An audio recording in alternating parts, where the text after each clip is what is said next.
ำหนาวป่าดงภูเขาเมืองเก่าสวยงามตะการงามธรรมศาสตร์เทวาวาดประดิษฐานตั้งแต่บูหานาการเป็นถิ่นฐานสำลานเลิงใจสายน้ำดินไหลใสเย็นยามแลง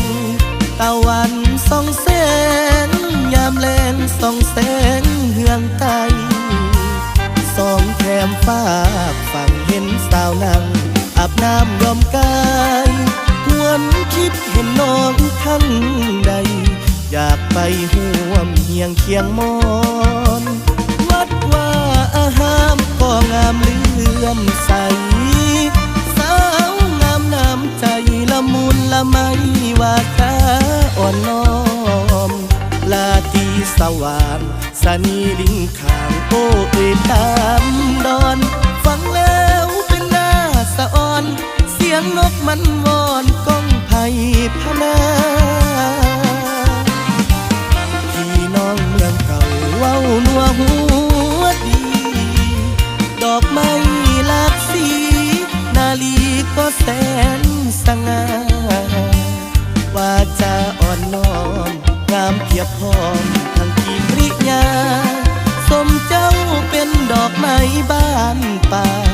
มาลากำลังเบ่งบา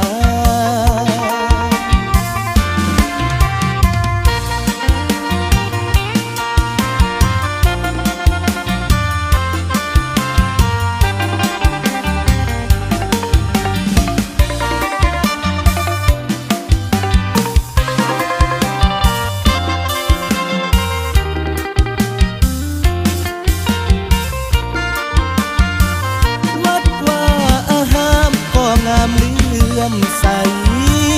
สาวงามน้ำใจละมุนละไมว่าตาอ่อนน้อมลาตรีสว่างสนีลิงขางโอ้เอ่ยตามดอนฟังแล้วเป็นหน้าสะอ่อนเสียงนกมันวอนก้องไผ่พนาพี่น้องเมืองเก่าเว้านัวหัวดีดอกไม้หลากสี